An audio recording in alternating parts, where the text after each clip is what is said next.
with freedom, not the market freedom. Not the market freedom. We need for change all the things. It's interesting because there's never really been a better moment in history for people to publish critical views and to share them. But the danger is precisely because of that freedom, of a fragmentation, and how do you mobilize and how do you group those kinds of views? I think there are two worlds: the world of the power and the world of the people. And the world, our world now is contradictory because never in the history we have the concentration and the monopoly of the media. More important than now. Never. It's the first time in the history.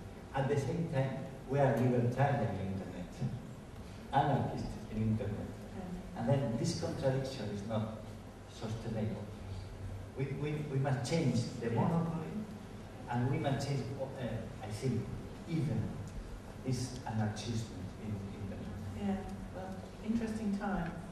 Susanna, if you could change something, what would you like to change, or what barrier would you like to remove?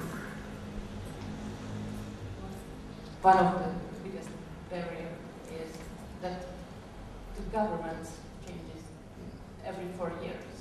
Other than change the political system.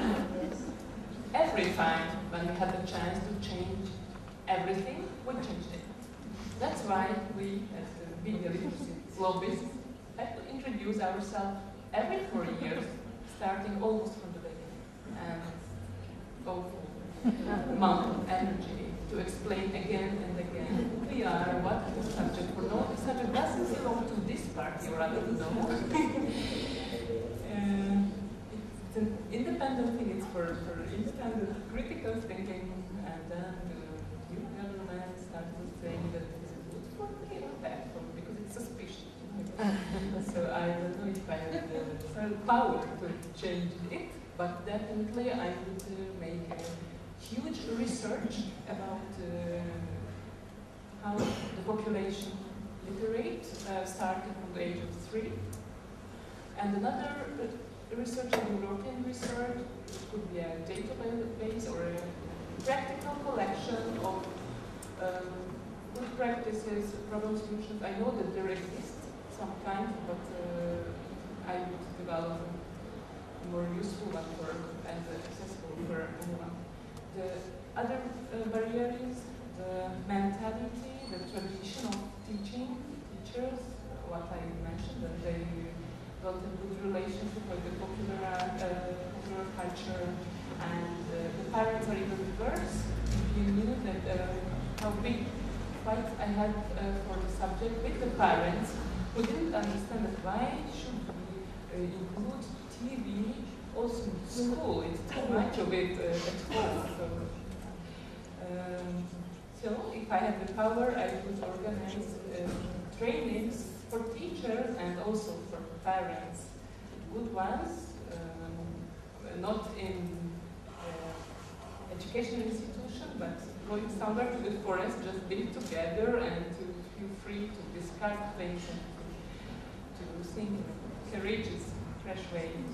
And the last thing is that I say that our problems and also part of solutions are very international, so I would definitely organize transcultural projects because we strengthen each other. I'm sure also here in the home, if we could start something together, if somebody would give energy and money for that, we could realize what we think just this moment, I think it would help a lot to teach. Okay, thank you. I like that. Did you say teacher training in the forest?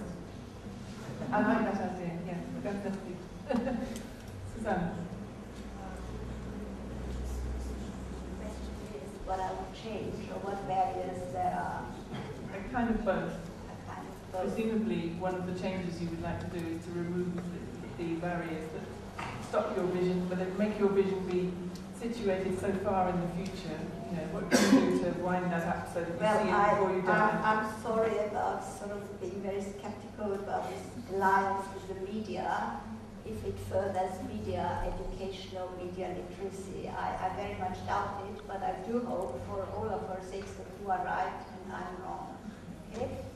And it was also very interesting, the wording you used, Paolo, when you said to invest in human capital, which really shows, if we are critical with language, how much we have sort of appropriated commercial language. I hate the expression human capital. Human resources. Okay, but that we just, so what I would, what barriers there are, I mean, being in the business for such a long time and knowing a little bit about the history and theory of education, I'm still sort of a little bit desperate about thinking how right Adorno was decades and decades ago when he spoke about consciousness industry. And that's what sort of TV, and TV is still a very popular medium, still are. About politicians, I agree to what Jojana said about governments changing every 4 years and having to explain every 4 years to the new minister the ideas, and it is very exhausting and it's very tiring. And my experience with my sort of bosses, with my ministers, has been that they carry media, critical media education on their lips. But in truth, they are very much indebted to the media, which have sort of other interests. And so we must be happy with the very small accesses. But after all, in German, we have another word for media literacy, which goes back to Kant. It is called media autonomy. And I would like to know who really, which powerful groups in society are really interested in autonomous beings. Because there is no one, somebody who's media, or sort of, who has media autonomy is an autonomous person as such. And I'm asking you, and perhaps you have the answer, which powerful segments of society are really interested in having autonomous, critical, questioning, creative individuals. And that's why I'm sorry to admit at the end, and it's a very pessimistic end, but I'm happy about small successes, and they are there, and I hope that the thousands of signatures that you have collected, when you present them to your responsible minister, they say, wow, yeah, that's it, let's go on to media literacy, and this is, I think, sort of a positive ending to my statement. Thank you very much. Okay, I think we have to leave it there. We've thrown an awful lot at you, and I'm really sorry we didn't have more time for a dialogue with you, but maybe we'll have that over lunch. I think we've offered you, I think that the major thing we've offered you is really kind of putting the politics into media literacy. It is essentially a huge political question and a political issue. And I think you've had a lot of time listening to us. We would love to hear from you about where things are going in Poland and how you see the future, and whether you are an optimist like Paolo or a pessimist like Susanna, or somewhere in between like the rest of us. Thank you very much for listening. Thank you very much to the interpreters, and thank you for having us here.